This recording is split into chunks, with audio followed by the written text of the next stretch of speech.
ये मन बड़ा चंचल है, कैसे तेरा भजन करूं,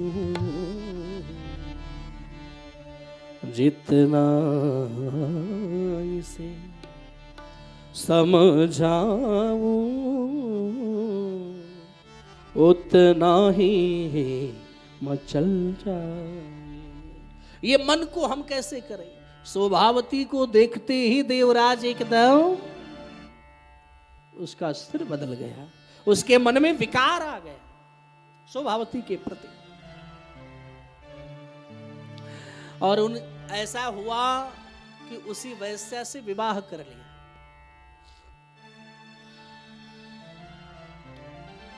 अच्छा, ये हमारा शरीर क्या है? ये शरीर भी एक गाड़ी है। क्या है? और इसके ड्राइवर कौन है? हम है ना। तो ड्राइवर जो होते हैं उनको दो चीजों पर विशेष ध्यान देना पड़ता है। एक तो ब्रेक और दूसरा वो जो जिससे गाड़ी भागती है, हाँ या ना, क्या बोलते हैं? हाँ, करेक्ट, एक्सीलेटर। तो इस पर विशेष ध्यान देना पड़ता है। ऐसे ही हमारी शरीर भी एक गाड़ी है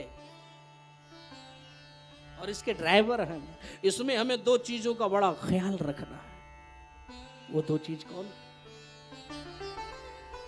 एक तो आंख और एक कान। ये खतरनाक इंद्रियां हैं। अगर आंख से गंदा दृश्य देखोगे तो मन खराब हो जाएगा, और अगर कान से गंदा शब्द आप श्रवण करेंगे तो भी हमारी मन स्थिति बिगड़ जाएगी। इसलिए यहां पर हमें सावधान रहना चाहिए। हम कभी भी फालतू चीजें ना तो देखें और ना ही श्रवण करें, तो मन एकदम निर्मल रहेगा। ये हमारी गारंटी है। आपसे कभी भी मन में विकार तो आ ही नहीं सकता है। तो शोभावती के प्रति इतना विकार आया कि विवाह कर लिया देवराज ने। और अपनी ऑलरेडी उसकी एक शादी हो गई थी, लेकिन उस पत्नी को छोड़ करके आया और शोभावती के साथ रहने लगा। एक दिन तो उसने अपने माता पिता और पत्नी, क्योंकि उसकी पत्नी जो दूसरी वाली थी ना शोभावती, उसको ये मालूम चला इसके पिता के पास बहुत सारा धन है, तो उसने क्या किया कि उनकी भी हत्या करवाने की एक प्लानिंग तैयार की। और देवराज गया शोभावती के कथनानुसार अपनी पत्नी, माता पिता सबकी हत्या करके चला आया, सारा धन लेकर के आया और उसी वैश्या को दे दिया। देवराज अब शोभावती के साथ इतना गिर गया कि ब्राह्मण था, मांस मदिरा भी खाने पीने लगा। यानी धीरे धीरे देखो गिरावट कैसे आती है। मांस खाने लगा, ड्रिंक करने लगा, मदिरा पीने लगा और एक ही थाली में भोजन करने लगा। आह, ये होता है ना, प्राय लोग पति पत्नी एक थाली में भोजन करते हैं। ऐसा क्यों करते हैं? वो कहते हैं महाराज एक थाली में भोजन करने से प्रेम ज्यादा बढ़ जाता है। हाँ या ना?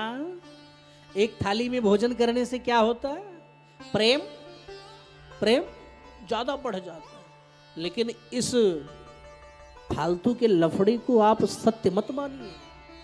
एक थाली में भोजन करने से प्रेम नहीं बढ़ता है। किसी का जूठा खाने से प्रेम नहीं बढ़ता है। तो क्या होता है? कुछ नहीं होता है और पाप लगते। अच्छा महाराज, बोले अगर जूठा खाने से ही प्रेम बढ़ता, ए मेरी माँ, तो कुत्ता तो हर व्यक्ति का जूठा पत्तल ही चाटता है। हाँ या ना? तब तो हर व्यक्ति से प्यार हो गया होता है। हाँ, इस भ्रम से बाहर निकलो। ऐसा कुछ भी नहीं है। अब बताइए, इतना गिर गया कि एक थाली में भोजन करने लगा, ऐसे मस्ती में आ गया कि मांस मदिरा सब खाने पीने लगा।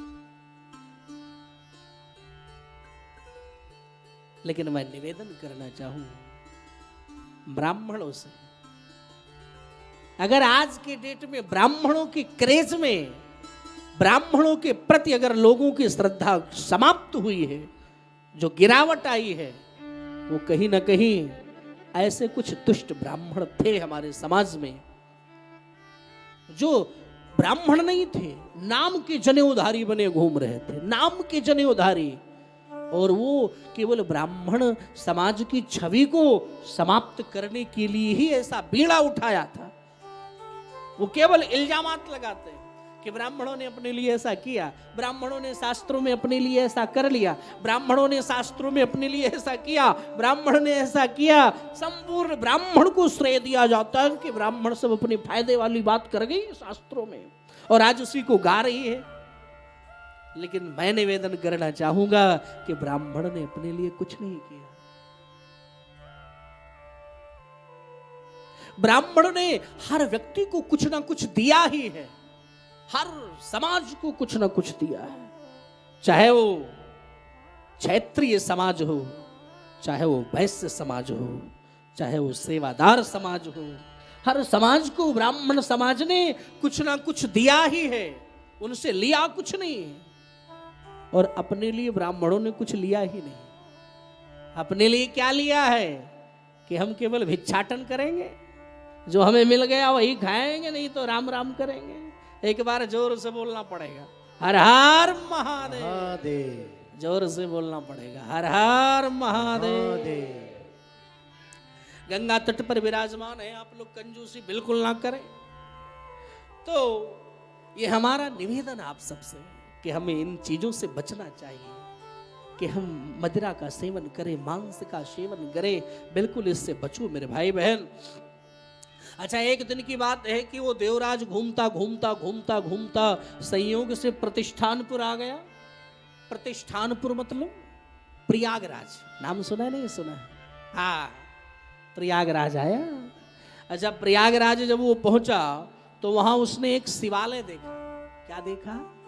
शिवालय देखा। और भगवान की ऐसी महिमा महादेव की कि शिवालय में महादेव की कथा ही चल रही थी, शिव पुराण की। और यही श्रावण का महीना शिव पुराण की कथा चल रही थी।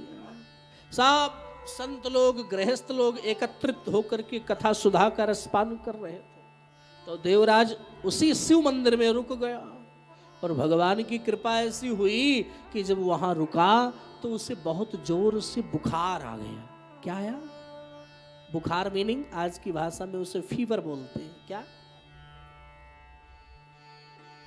क्योंकि आजकल अगर इंग्लिश यूज ना करो ना तो बहुत स्टेटस गिरावट लोग समझ, आदमी जानता नहीं है। तो भाई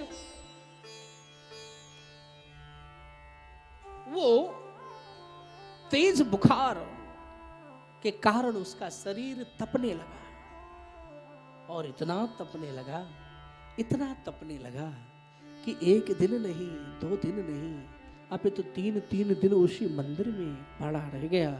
और रोज सब कथा सुनते हैं तो उसके भी कर्णपुटों तक वो कथा पहुंच रही है, कानों से सुन रहा है। धीरे धीरे धीरे धीरे धीरे धीरे एक दिन ऐसा समय आया कि उसी शिवालय में अपने प्राणों का ही प्राणांत कर दिया। बुखार से उस शरीर की तपन को झेल ना पाया, और उस शिवालय में उसका प्राणांत हो गया। देवराज का जब प्राणांत हुआ तो यमराज के दूत आए पासों में बांध कर ले जाने के लिए।